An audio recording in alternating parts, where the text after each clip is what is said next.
Sans Jésus-Christ de Nazareth, tant que ça makila mbele biso za moja. Makila ne purifié, tant que c'est makila a toujours avec foi. Parce que vie chrétienne, il y a des choses. Foi n'a objectif. Aucune église n'a objectif fini. Est-ce que pour le monde qui est ensemble là, tout ce qui n'est pas un objectif pour quelqu'un.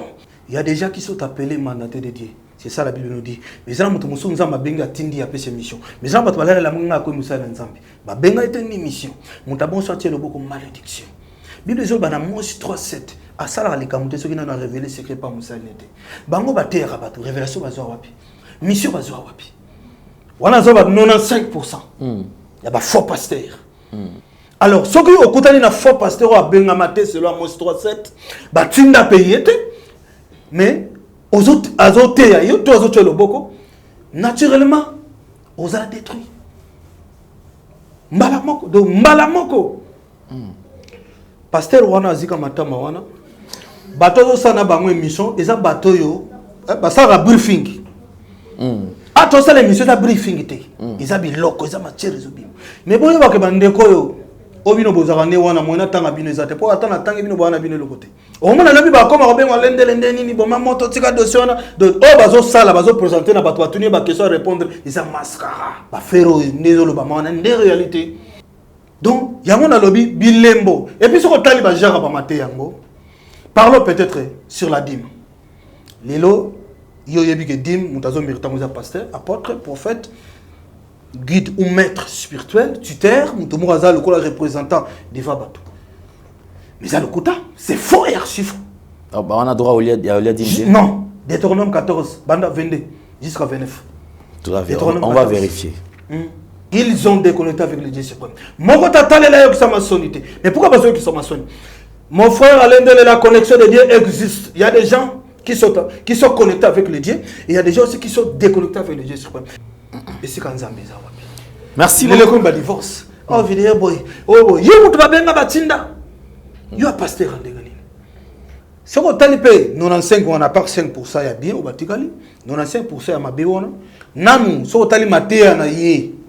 L'année moko maté ezala gamme moko début de l'année il to outil déjà ba janvier le tout ça to côté ba mars sur avril o agebo les années à sikanda le pamboli boy so to komi côté moko boye o baptême so to opusana ba nini ba décembre boye yo komi sacrifice yo mutu nzamba prometaki libala nini ozute yako semer sala défi pour l'année à sika okozwa tant to koma pe na sika bandeli donc bazoka ko expliquer batote comment faire la prière.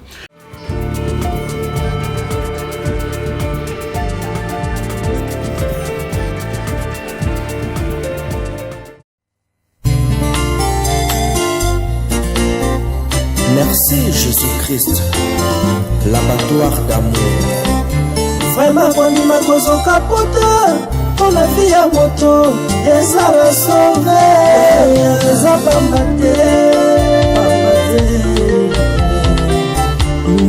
Nazala mbongo te, oya kosomba vie. Mbongo koto ya kosombela kalipa eza pasi. Mbongo ya kobandaka kofuta, pona masumu na ngai. Nalingaki ozwa ngo wabe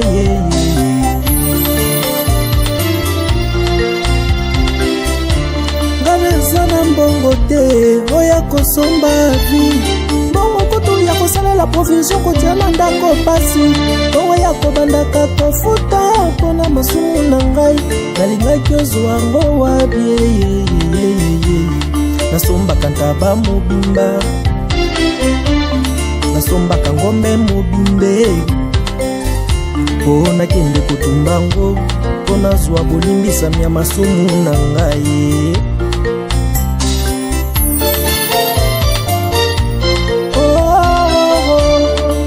mpona masumu na ngai nda yokufaki mpona zwa bolimbisami nda yokufaki merci mpona bolamu yosaleli. Vérité et réalité, votre magazine qui vous informe, qui vous forme avec un divertissement, c'est vrai, très très modéré. Bienvenue mesdames et messieurs, le devoir nous appelle. Vous nous suivez sur Nouvelle Tendance Télévision. Si vous n'êtes pas abonné, allez vous abonner rapidement. Cela s'est fait gratuitement comme j'ai toujours insisté. Alors bonjour, bonsoir, tout dépend de l'ère à laquelle vous me suivez. Nous allons aborder le tout premier élément, c'est la fondation Ndele au cœur de la nation ainsi que l'orphelinat famille du cœur Christ Rédempteur. Mesdames et messieurs, vous qui êtes sensibles aux cris de détresse, pensez à ces enfants qui sont aujourd'hui abandonnés, orphelins, démunis, veuves, et notre structure est à votre disposition. Prenons les images et nous allons nous retrouver tout juste après. Tango nyonso molinganga nazalaki komona baninganga na baboti na bango nanga baparent baza te vi nanga pasi. Est-ce que kokufela baboti ezali sumu? Kozanga baboti est-ce que ezali sumu? Voilà, na kopesa bino message.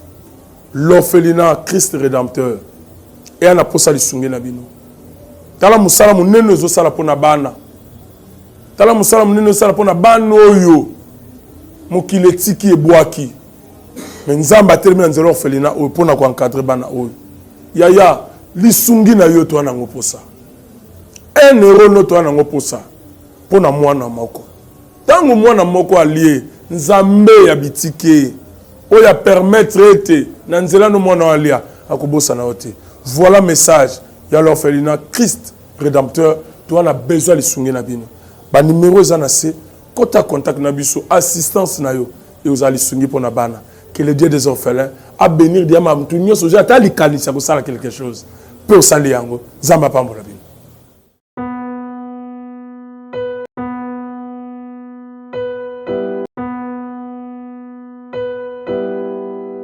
Nous sommes de retour sur ce plateau. Certainement, vous avez suivi et vous avez aimé.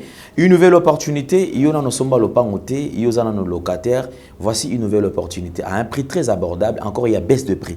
Au lieu de à $3,800 pour Somba Lopango et Kitty à $3,500. Au lieu de par tranche, au Kobanana 1,500 avance et 1,500 autres au Futango 500, 500, 500. Comme à Tata Lopango Kabana Makilele, il y a Bayer na Bayres. Ceux qui sont sur le terrain, ils vont nous faire revivre quand même le moment. Total à Nengeni Baterrain, est-ce que vous allez urbaniser? Est-ce que vous allez cadastrer? Suivons, on se retrouve après. Et Yasika na Kinshasa, Boyetika la Kozala te makelele tata lopango et Sili Toronto City à Maluku, Bana RDC Congolais. Opportunité à Sikamon na Mboka Pesibiso avec $4,000 et à Pamba, Koma tata lopango, To mama lopango. Avec le $4,000, Okoki Kosomba cash ou soit par tranche. Par tranche et salamine nini. Obanina avance $2,000 et le 2,000 qui reste Okofuta yango par tranche 500, 500, 500, 500 P Okomi Kolo Lopango. Toronto City et Sika Moko très kitoko. Parcelle cadastrée, urbanisée avec beaucoup d'espace. Nyon surtout au Koluka, au Kokuta yango. Mais Narata, terrain de vente sur un site accessible, urbanisé, cadastré, plat, désherbé, avec espace de jeu, espace vert, magasin, marché, peignon surtout, pembeni. Eza lisolote, tala peyoka. Alors, tu as une concession, Toronto City. Tu as une commune à Maluku. Dans la ville province de Kinshasa, dans la République démocratique du Congo, et des concessions Toronto City. Et après avoir fait la petite vidéo surtout, il y a immobilier, foncier et tout, là il y a géo, localisation pour que tu peux pouvoir faire la situation. Concession est bandée à les pays, si vous avez ma borne Oyo, à 2 entrées, raccourci à Makolo, na entrée Oyo, il y a Mutuka. Donc, raccourci à Makolo, c'est-à-dire à 15 minutes, vous êtes déjà dans Makada. Au Yamoulaï, c'est juste pour dévier, pour que les soient fiables, de ce ça. La situation, surtout, nous avons les avenues, les grandes avenues de 8 mètres et les directions plutôt de 8 mètres et les avenues de 7 mètres. Alors que la parcelle dans Bissou Zali, il y a 20 mètres sur 20 ou bien 400 mètres carrés. Voilà, du fait que nous sommes juste à l'entrée, nous sommes au Kende. National caméraman pour que tu visites nous surtout. La réalité, vous voyez, les bornes sont là, les bornes cadastrales, et puis tu peux visiter nous surtout parce que c'est chose à Moulaï. Parce que c'est Mounen est tellement facile. Komi Tata Lopango, Tona Komi Mama Lopango. Yoka pour tout contact. Je précise bien. Contact Yapoto Ezali.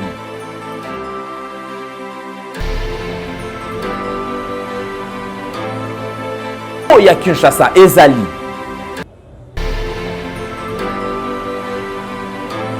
Mbongo ya muke avec $4,000 au komi Tata Lopango, to Mama Lopango. makelele ya bayer bayo.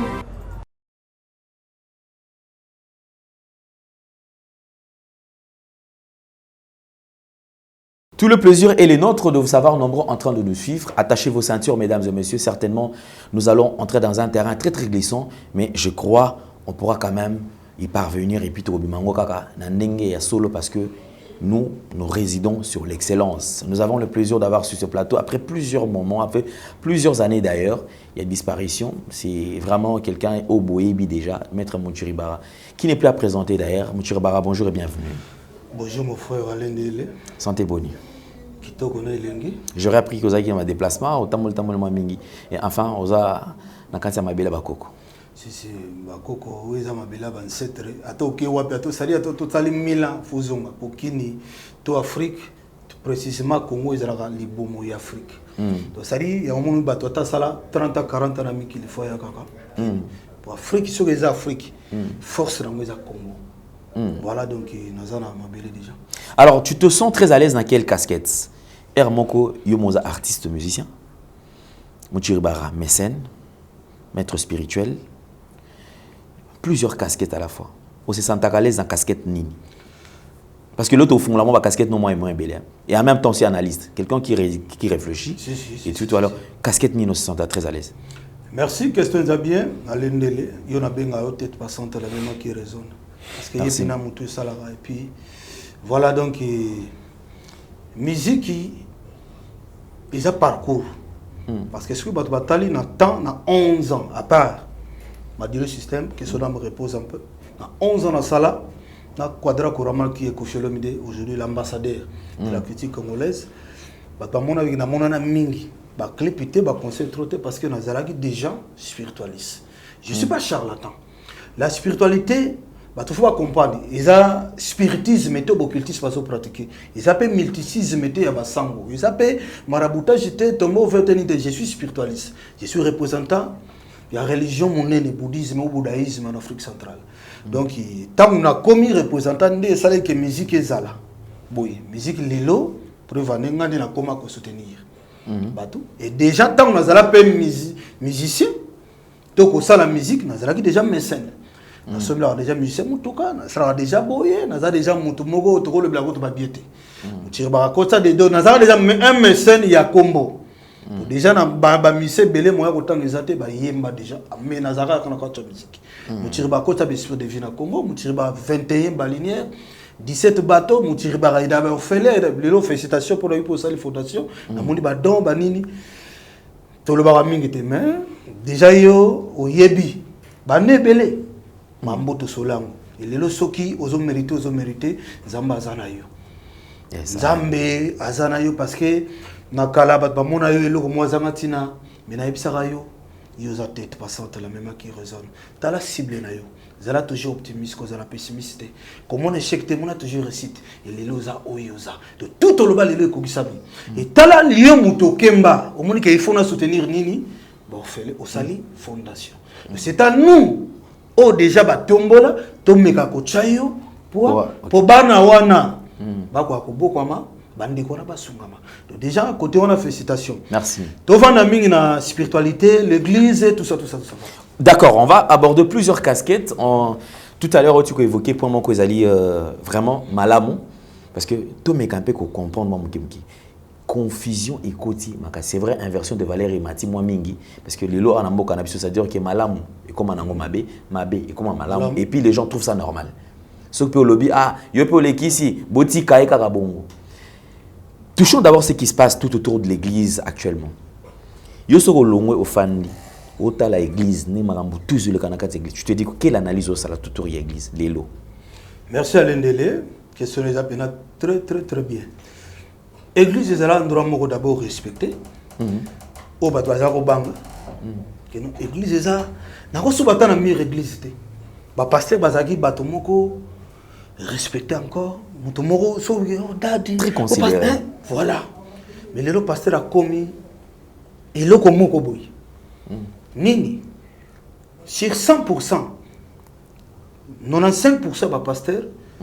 Basali ma beming ba baby église ne nzamba komi ko livrer bango. D Si on talipé 95 on a pas 5% ya bien au batikali 95% ya mabe wana namu so tali matea na ye na nemoko matea za gamme moko début de l'année il est aussi déjà ba janvier le tout ça to côté ba mars so ba avril o agebo les années à sikanda le pamboli boy so to komi côté moko boye o batem so to opusana ba nini ba décembre boye yo komi sacrifice yo mutu nzamba prometaki libala nini ozite yako seme sala défi pour l'année à sika okozwa tant on peut na sika bandeli donc bazoka ko expliquer batote comment faire la prière, comment être en contact avec le Dieu suprême créateur des ciels et de la terre, comment dialoguer avec lui. La prière a 5 étapes mon frère Alain Dele.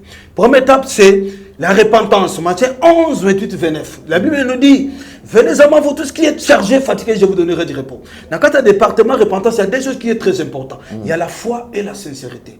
On a l'ingagiste. Nous avons un finga qui n'a pas mérité de causer les bossons. Mais tu as dit dans Matthieu 11 28 29, venez à moi vous tous qui êtes chargés, fatigués, et je vous donnerai du repos. Ce soir, ce matin, nous sommes réunis devant toi, fardeau, et pitié de moi. Et quand tu fais ça, avec la foi, je crois qu'il est là. Parce que les Genèves, Apocalypse, nous avons dans ambassades. Même les 2 apôtres étaient avec Jésus-Christ de Nazareth. Tout le monde croit. C'est pour ça que la Bible dit tout est possible à celui qui croit. Lis Hébreux 11, verset 1 à 6. La Bible nous dit la foi c'est la ferme assurance. Mais pour moi, là, ça n'engage à moi. La foi, c'est comme un radar qui voit même à l'obscurité. La foi tire les grandes choses qui sont de loin, de venir auprès de quelqu'un qui croit en Jésus-Christ de Nazareth. Là, je parle de Christ de Nazareth. Parce qu'il y a plusieurs choses dans la Bible. Il y a des faux pasteurs qui ont dit Yesu, mais Yesu m'a dit. Je parle de Christ. Parce qu'un bon spirituel, il faut reconnaître Jésus-Christ de Nazareth. Il faut reconnaître toutes les divinités. Si on me dit l'église, on a l'église et tout. Parce que Jésus spiritualiste, Nazareth qui l'a dit.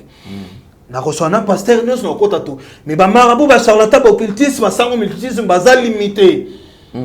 C'est ça différence na spiritualité dans bokabani. Voilà. Donc ba ko expliquer bato. Deuxième étape na prière ezali makile rendre moto pire. Sans Jésus-Christ de Nazareth tant que ça makila mbele biso za moja. Makila ne pifio tant que senga makila a toujours avec foi. Parce que vie chrétienne il y a des choses foi na objectif. Aucune église na objectif fini. Est-ce que pour ba monde qui na ensemble là tout qui n'est pas un objectif quelqu'un. Mais sur les objectifs que nous avons 1000 euros, accompagner mon foi, que ce soit bien les lions dans une semaine, soit bien semaine à semaine, nous collons à Kokogisa objectif au nom puissant de Jésus de Nazareth. Là c'est la foi. Troisième étape, c'est le Saint-Esprit. Tous en avons limo na limo. Catholique et sobé le limo. Réveil ou christianisme autre. Parce que la molimo qui est le vrai Saint-Esprit. La deuxième version mission na autant mais si vous avez bien le vrai Saint-Esprit. Avec foi. Et il y a glorifier comme Jésus-Christ de Nazareth. À travers toi, tu seras toujours la tête et non la queue. Et qu'on permettre les gars, 4e étape, il y a prière. Et il y a combat. 1 Samuel 17, 45. Là, tu as mon histoire à David et Goliath. David a bien à Goliath, aux zones Bambeli, aux zones Bolibosonanga. Mais Nana Zoya Libosonanga, comment Zamba Kela Likolona, Zamba Israël, peuple Yofingi. Les noms Zamba wana zo livré yo Goliath. Zoto na yo na zo livré on a banyama Zamba, mutu na yo. Ba Philistin ba que Israël a aidé. Qui est Israël aujourd'hui? C'est moi et toi. Qui est Goliath? C'est le bas maladie, des avantages et instabilité. Pourquoi ça Goliath a vu nous faveur la foi et l'autorité? Goliath, David a longa Goliath pour deux choses. Première chose, foi. Deuxième chose, Bitumezagi a été. Bitumezagi a Saoul. Et on a mis le gars Saoul à Zoba semaine. À ce qu'on a confronté Goliath. Goliath nani David mubateli bibouele kendo ko tikala ba ya biloko. Et tango ya bi ya tile lo babuni tato. Ngana oboma mutona babi yo babengani yake mona babi roi permettre ngai na fonte mutu. Obabi yena mukuse ba uti famille abi roi na zamba na boma balio.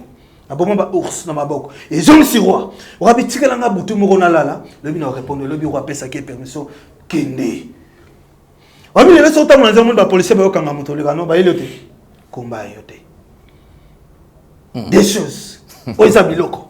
Donc, quand l'étape il y a combat, Ligue 19, il nous a donné le pouvoir de marcher. Si les scorpions, Bangoma, tout ça. Dieu nous a donné le pouvoir de transformer les mal en bien, les chèques en réussite, le célibat en mariage. Mais pourquoi ma camarade les autres ils ont déconnecté avec le Dieu suprême créateur des ciels et de la terre. C'est ça le problème qui est aujourd'hui dans l'église. C'est ça, mon frère Alain Dele. D'ailleurs, on retrouve dans des églises des lots. Qu'est-ce qui fait que Moutoza n'a qu'à une église d'après eux?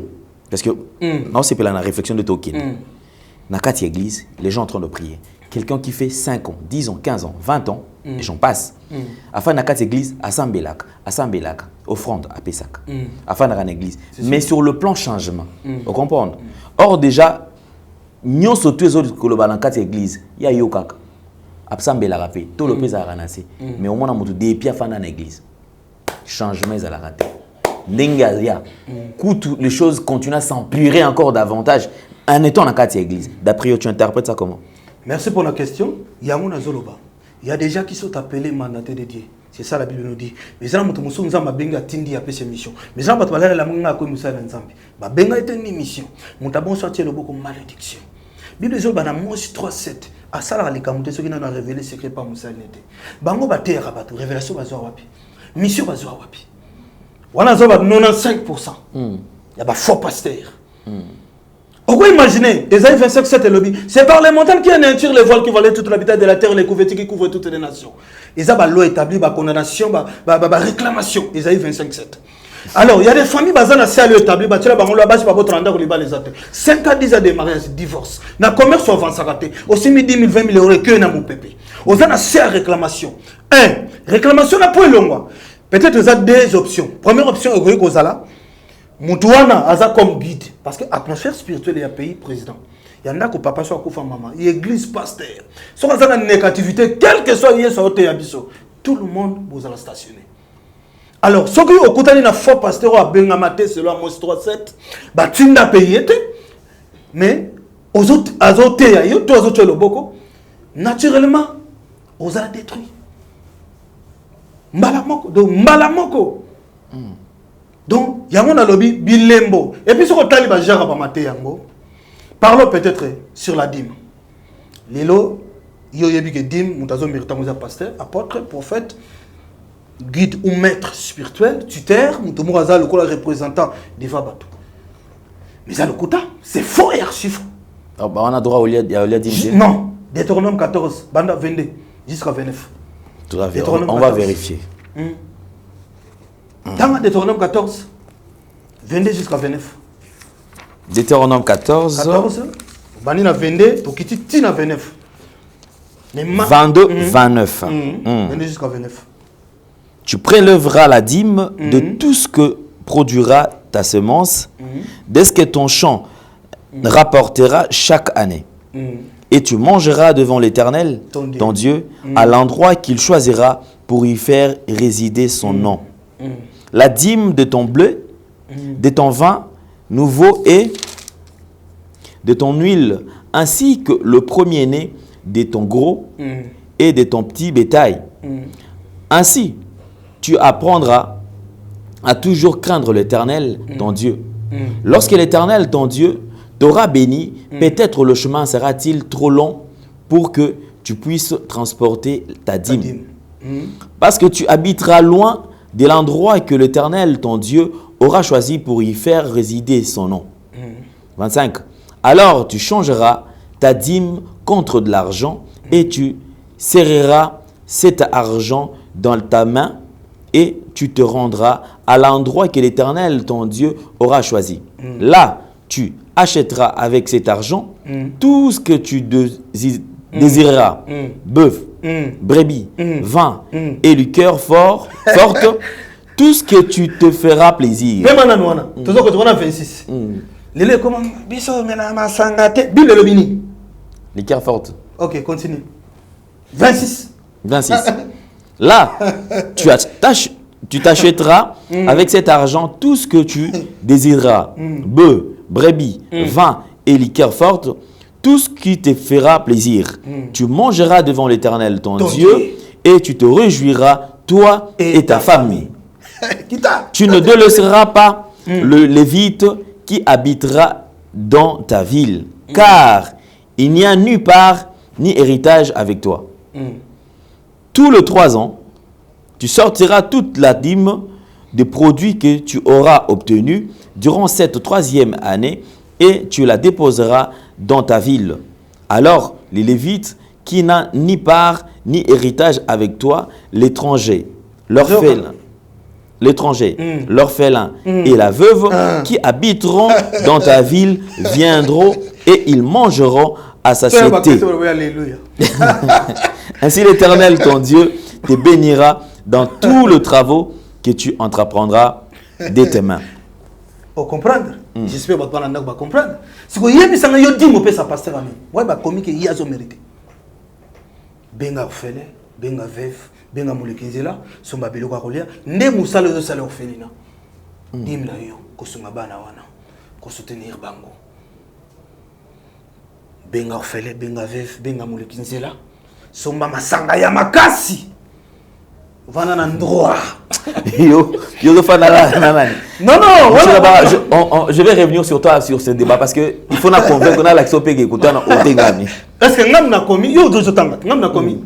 Donc ceux qui ont benga mo tindama, mater o mater abatote. Lève-toi, sois éclairé. Joli bala, pambama. Non, expliquez-moi comment faire la prière. Dès que vous sambela, vous êtes capable de bondela yemoko vis-à-vis de Nzambe. Pas une solution. Balongoli batu Nzambe bati batu yeso faux. Il y a plusieurs Jésus.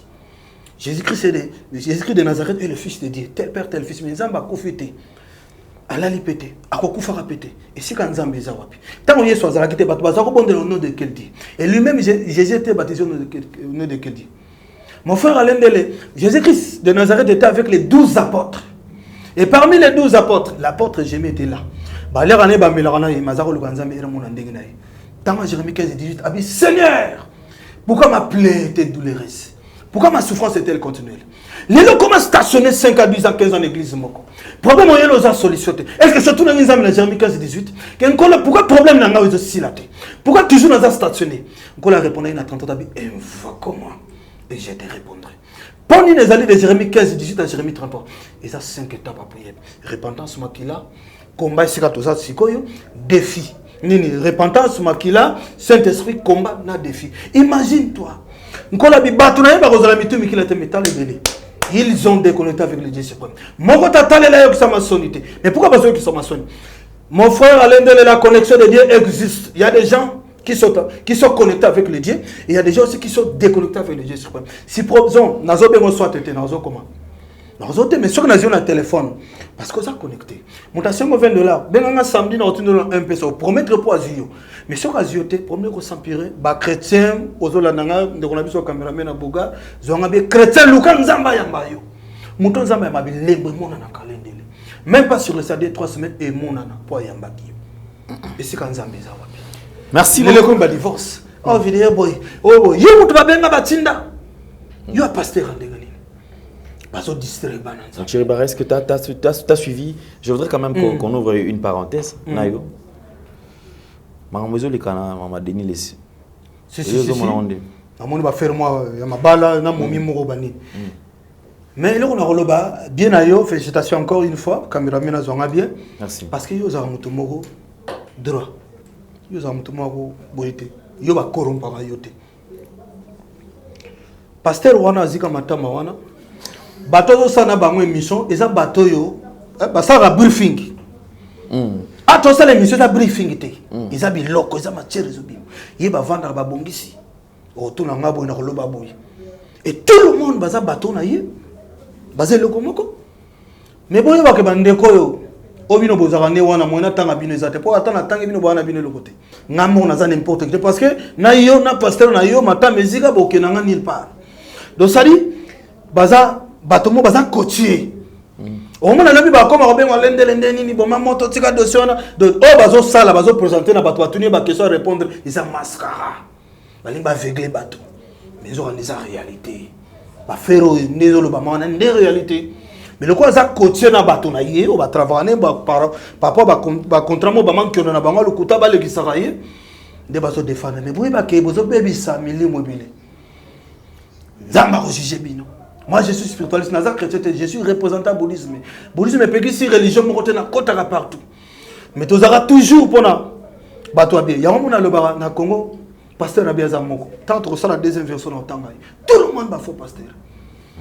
Na tanga ina sexe na vrai pasteur na Congo. Parce que muta benga mi atinami. Appelle sur mon pour ça il est promotion. Non, on a déjà monde qui na tanga déjà montoté. Mais tant na na deuxième version na tanga. Pour pas comprendre et puis bah oh yende et puis parce qu'il y a des pasteurs qui ont porté par Belzéboul. Belzéboul ils ont rejoint des mois de livrer des mois. c'est quand on vaquine c'est une marée de nuit apôtre abina aux mon ani tant le monde effectivement aux mon amour parce que des mois apôtre apporter ça supérieur par rapport à marée de nuit à quatre la sœur c'est quoi ça ça marée de nuit à quatre sœur metindo bima au nom de Jésus quand il soit pas bimisi au nom puissant de Jésus-Christ de Nazareth et bima nandima exécuté il y a bimisa yo le roi caporal devant généraux caporal a exécuté à vous autres abimission marée de nuit a remplacé le consensus on m'a appelé mon témoin 2 semaines après n'importe tchanga le boko on a là ensemble bala montoté mais montona ta le balé koyate mbongo koyate a tikaliste donc marambe baki sami bosoto très important marambo évoqué wa eza marambo eza bien en tout cas mais affaire ya moto tout na ngama moto basalana eza réel bandeko baso yamba yewana batika distraction botika ko bebisa milimu. Non, mais qu'est-ce qui te fait dire que Marambazo, ils ont le cas pas Naïza Mambasolo? Il y a des gens qui voient ce que tout le monde ne voit pas. Dès le début, il y a des gens qui sont appelés mandatés de Dieu. Mais ça, c'était un aventurier. Parce que yo benga mo ba son mission. Maman bazo distrait ba minimo boni allez dire ba teki mituka banda ko bazu solliciter likolo bateau. Et c'est ça théâtre chrétien. Que non bon un chrétien ko le gazero est ronflété. Puis somme 19 faisait le bani. Laissez raconter la gloire de Dieu les tani manifeste lève de semaine. Les jours de soir notre jour la nuit donne reconnaissance à une autre nuit. Tito vandi bo lelo na salle surprise et ça puis somme 19. Est-ce que baby pourquoi to banda ba veiller 0 heure na l'église? To bango ba banda. Ne dis pas que le cabine à 0h à 3h30. Tant que le cabine a bouté, va coûter dans le sambo. Tu seras toujours la tête. 3h, mon les autres qui passent la lumière aux amas bolongo. Lumière nos hommes, na musananga, na vie, na famille, na au nom puissant de Jésus. Na zambingi, na christianisme. Parce que ba baby si bateau. Je suis spirituel. Moi je ne suis pas chrétien. Mais je vais expliquer bateau. Je connais la Bible, je suis chrétien et na yebi yesu ya bien zandani. Très important. Je crois qu'on va fermer cette parenthèse. D'accord. Okay. On va fermer cette parenthèse. Si nous parlons, nous sommes de mèche avec la réalisation. Alors prenons, on va rentrer de côté de la régie. Prenons cet élément, on se retrouve tout juste après.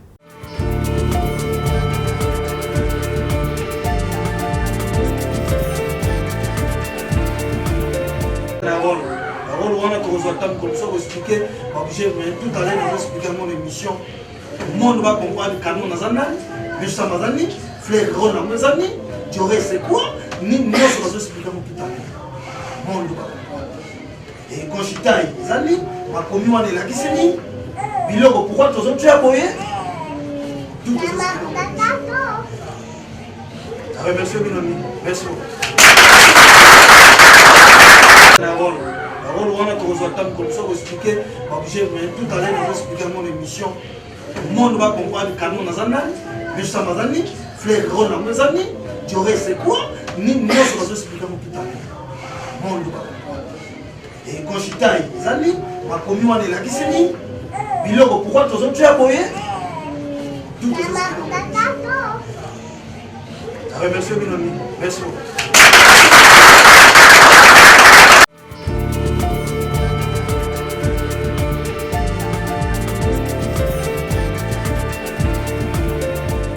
Voilà.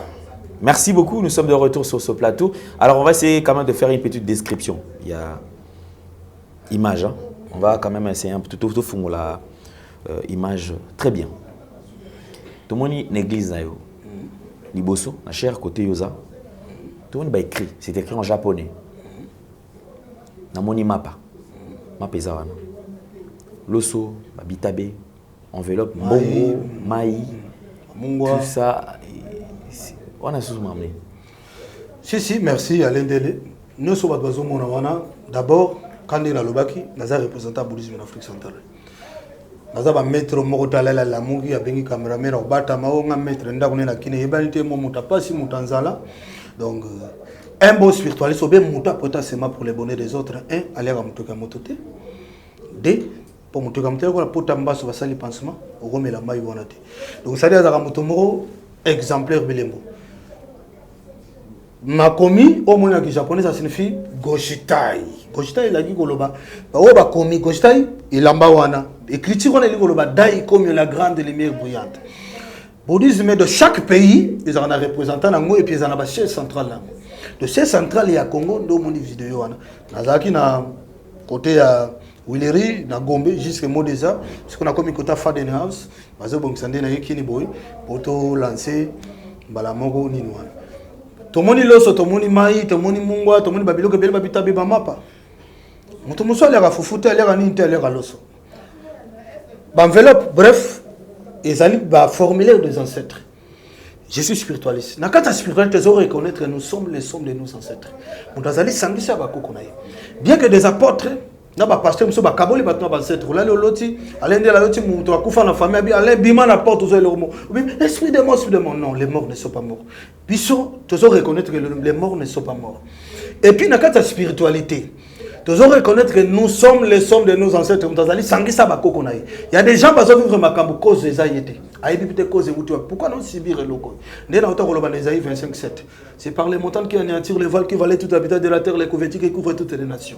Bah voilà, la couverture c'est quoi? Ils ont établi la condamnation, la réclamation. Bah si bah la bangola bah votre randa les balles les autres. 5 à 10 ans de mariage, divorce. Na commerce avancera. Tu sais 10 000, 20 000 euros que na mon pépé. Mon ta promettre yo beaucoup de gens transport et qui donc ce que les alliés, endroit comme église, pasteur, église, nous avons bêté, c'est les problèmes ancestrales. Alors, le problème ancestral, les pasteurs, les apôtres, les sango, les marabouts, cancer, aussi, les spiritualistes. Nous allons connecter dans l'esprit. Parce que dans la spiritualité, nous travaillons jamais dans l'esprit errant, l'esprit impire. L'esprit maléfique, jamais. La travail l'esprit pire. Ça dit ancêtre ya moto. La spiritualité, on a la capacité na benga ligne ancestrale ya moto. Famille à papa na maman. Pourquoi nous décoller à subir na dossier tel? Toi, ça stationné na problème tel. Nanya chalwa. Ce que vous allez établir ancêtre na se manifester. Ngam na chalwa na tel degré de parents na ngezali boy. Nazali de quoi papa toi maman. Et ça là qui pona nine à lobby raison na ba PC droit. Ba longoli moto na siama loba. Lié ba katakate. Ba ko purifier moto pa longoli. Pour lié au kata comment ma kilo za ngeuti pa moto. Tu es pour madame Eve. Combo za ngweza charge mozo mema. Oko subir makamombo cause za yote. Muta cause teke na katile non. Ba purifier ande moto. Maloba wano batika to condamnation mo batika na famille y affecté yete. Ezo abatu muso muni batu muso kali ya bonga. Ba muso batika la station. Tala ba fine bazana banda na bandako. Et puis surtout la plupart ba fika kitoko. Bazana banda. Otali mobali moboy akoma stationné. Mobali mo makambo simba raté. Mobile mobile est super comme impuissance sexuelle, mais il y a deux fois, deux catégories. Catégorie les bosso, on rencontre dans moi parce qu'il y a des femmes de bonheur et de malheur, telles que des hommes de bonheur et de malheur. Il y a des femmes de malheur, ceux qui n'ont pas le malheur, c'est Bassimoro, au coup de mamouné bloqué, mamouné tout ça, au bé Bassimoro, au balaki à Zalakindumbo, Tinandaku, mais le col a possédé à la loi, Tinandaku à Salakindumba. Mais moi, si je suis à Salakindumba, parce que mon balai occupé, parce que moi ça capacité, zalate brutalité. Moi ça linga pas traité comme reine ba respecter, moi ça linga pas cadeau surprise, moi ça linga te ba manipuler. Yo, on a benga kyo, on a ça qui parce que à ton penser téléphone, au penser ba numéro za na mututé. Sera bien sala ko sala. Moi si salé le bolamu na yonde et ko tikisa moi si mabe. Les to mona basa ba ministre a découcher. Pour ministre azu ki ministre tiango na bolingo. Na bolingo ki ministre za la raté. De temps où yo zi moi sur balier, moi ça linga mo bala za attentionné envers.